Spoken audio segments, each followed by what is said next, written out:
చిన్న గ్రామంలో రామయ్య, లక్ష్మి అనే భార్యాభర్తలు ఉండేవాడు. రామయ్య చాలా కష్టపడి పనిచేసేవాడు. కాని అతని భార్య లక్ష్మి మాత్రం చాలా సోమరిగా ఉండేది. ఇంటి పనులు చేయడం అంటే ఆమెకు అస్సలు ఇష్టం ఉండేది కాదు. లక్ష్మి, లేవమ్మా, సూర్యుడు మధ్యాకాశానికి వచ్చేశాడు. అయ్యో, ఇంకో 5 నిమిషాలు పడుకోనివ్వండి, అంత తొందర ఏంటి? 5 నిమిషాలంటావు? గంట అయిపోయింది. పొలం పారిపోదు కదా? పొలం కాదు, మన జీవితం పారిపోతుంది.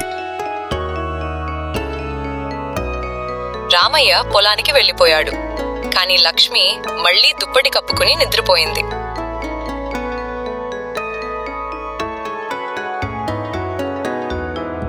లక్ష్మి, ఇంటి ముందు చెత్త ఉంది, ఊడ్చవా?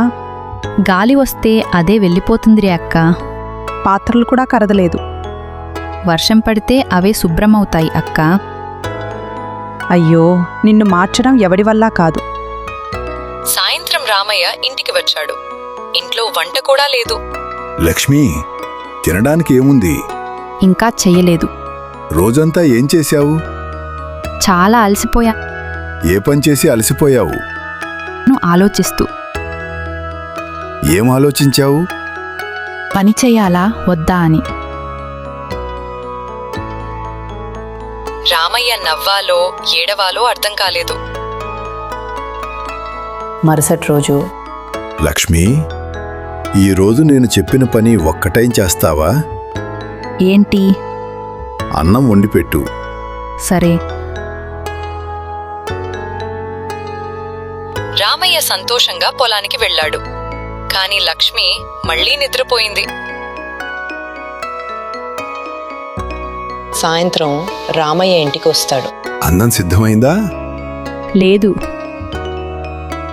ఎందుకు? బియ్యం డబ్బాలో ఉంది, తీసుకోవాలంటే లేవాలి కదా. గ్రామంలో అందరికీ లక్ష్మి సోమరితనం గురించి తెలిసిపోయింది. రామయ్య, నీ భార్య ఎందుకిలా ఉంది? ఎంత చెప్పినా మారటం లేదు చెప్పండి. ఒక ఉపాయం చెప్తాను, నేను చెప్పినట్టు చెయ్యి, అంతా మంచిగా జరుగుతుంది. మీరు చెప్పినట్టే చేస్తాను. గ్రామ పెద్ద ఒక చిన్న నాటకం ఆడమని చెప్పాడు. మరుసటి రోజు ఉదయం, లక్ష్మి, ఏమైంది? నేను పని చేయను. ఎందుకు? నువ్వు చేయకపోతే నేను కూడా చేయను. సరే. ఇద్దరూ ఏ పని చేయలేదు. 1 రోజు, 2 రోజులు, 3 రోజులు ఇంట్లో బియ్యం అయిపోయింది.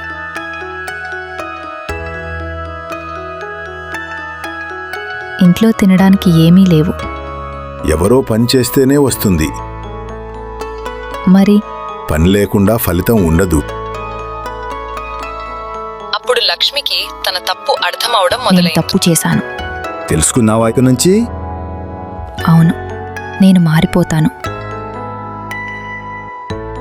మరుసటి రోజు ఉదయాన్నే లక్ష్మి లేచింది. ముందు ఇల్లు ఊడుస్తాను. నిజంగానేనా? అవును. తర్వాత? పాత్రలు కడుగుతాను. ఇంకా? వంట చేస్తాను. రామయ్య ఆశ్చర్యపోయాడు.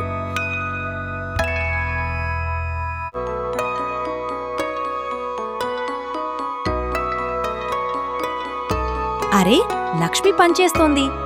ఇక సోమరితనం మానేశాను. చాలా మంచిది.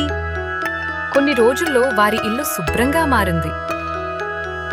ఇప్పుడు మన జీవితం బాగుంది. ఇద్దరం కలిసి పనిచేస్తే ఏ పని కష్టంగా అనిపించదు. అదే నిజం. రామయ్య కూడా చాలా సంతోషంగా ఉండేవాడు. ఆ తర్వాత వాళ్ళు ఒకరికి ఒకరు సహాయం చేసుకుంటూ సంతోషంగా జీవించారు. లక్ష్మి, ఇప్పుడు ఎలా ఉంది? మీ మాట వల్ల నేను మారాను. మారాలనుకునే మనసు ఉంటే ఎవరైనా మారగలరు. ధన్యవాదాలు పెద్దయ్యా. పని చేయటం ఒకరి బాధ్యత కాదు. కుటుంబంలో భార్యాభర్తలు ఇద్దరూ కలిసి ఒకరికి ఒకరు సహాయం చేసుకుంటేనే ఆనందం, అభివృద్ధి ఉంటాయి. సోమరితనం కొంతకాలం సులభంగా అనిపించినా చివరికి కష్టాలనే తీసుకొస్తుంది. కలిసి పనిచేసే కుటుంబమే నిజమైన సంతోషకరమైన కుటుంబం. నీతి: సోమరితనం జీవితాన్ని వెనక్కి లాగుతుంది, కలిసి చేసే కష్టం కుటుంబాన్ని ముందుకు నడిపిస్తుంది. ఈ కథ నచ్చితే లైక్ చేసి మరిన్ని కథల కోసం సబ్స్క్రైబ్ చేసుకోండి. బాయ్.